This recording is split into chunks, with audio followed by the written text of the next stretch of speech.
Hey yo friends, super welcome to this video, and if you're watching this on Christmas, super Merry Christmas to you. Happy Christmas, blessings of Christmas, Christmas, happy, yeah, and Happy New Year as well. Guys, today we're checking out games or shooters that died in 2022. This will be a sad video, but some of these games are just pure shit and deserve to die. No game deserves to die, but they weren't the best of games. And some are actually pretty damn sad that they are gone. But this video had to be done because we love shooters in here no matter if they're dead or alive. I cover them. Or do I? No, I usually mostly cover awesome games that are still alive, but I wanted to do this video. So let's do it! Protect it if you can. The storms that plague this world are dangerously cold. Warmth will be essential to your survival.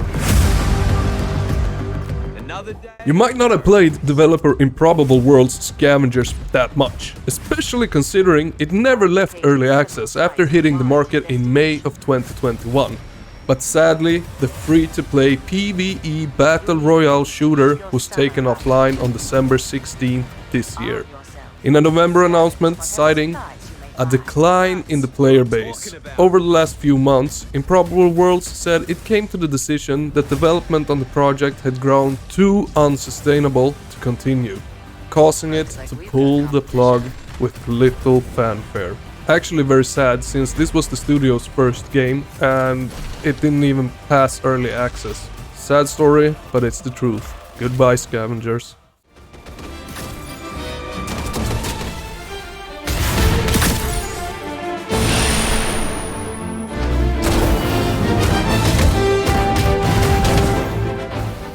Final Fantasy The First Soldier.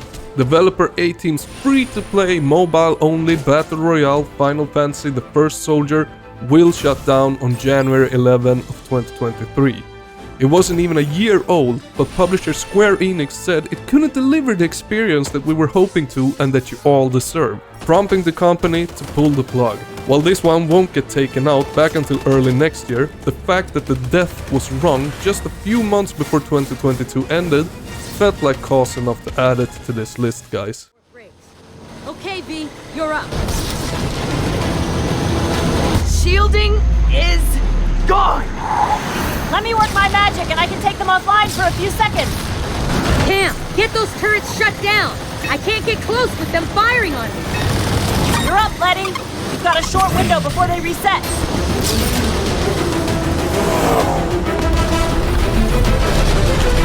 No way, look at that thing.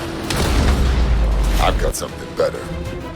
Fast and Furious Crossroads. While this is more of a racing game, it's still used to offer some shooting, both flamethrower style harpoons and other guns. Developer Slightly Mad Studios delisted the game from digital stores in April of 2022.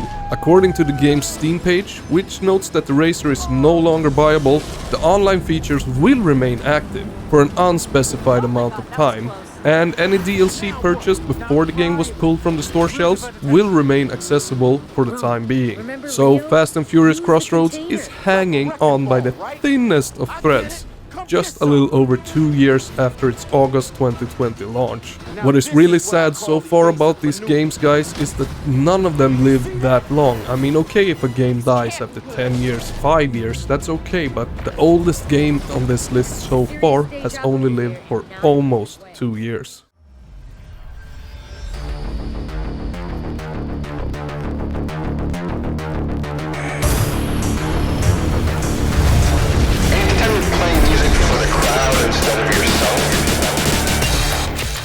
And next up, guys, we got Ubisoft Montreal's foray into the Battle Royale genre.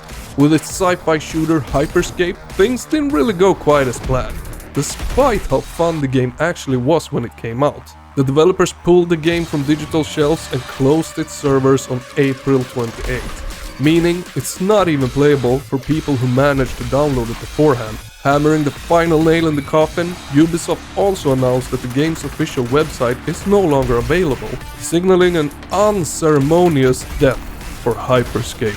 I did actually play this game and I did enjoy it, so I'm a little surprised that this one died, especially this quick.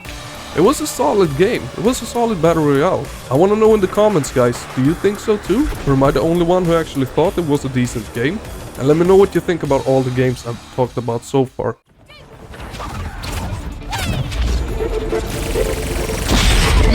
Let's try that again.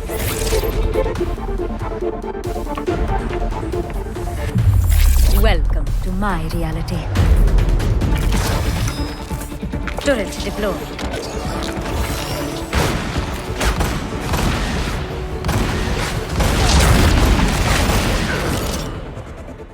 And this one, guys, it might seem odd to mention it, since Blizzard Entertainment's Overwatch is kinda sorta playable through Overwatch 2. However, with the sequel taking over all Overwatch business on October 4th, there's no way to play Overwatch 1, as it was when it launched. Sure, all of the characters carry over, as do some maps. There's the rub. Not everything from the original hero shooter appears in the new game. Maybe that is to be expected, out with the old, in with the new, but it's still a bummer all the same. Cause a lot of people actually really enjoyed Overwatch 1 and don't fancy Overwatch 2 that much. And I'm not saying Overwatch 2 is a bad game, but I have my opinions on it. But that's for another video. Guys, let me know what you think about all these games, and once you're done typing and smashing the living crap out of that subscribe button, don't miss these awesome videos!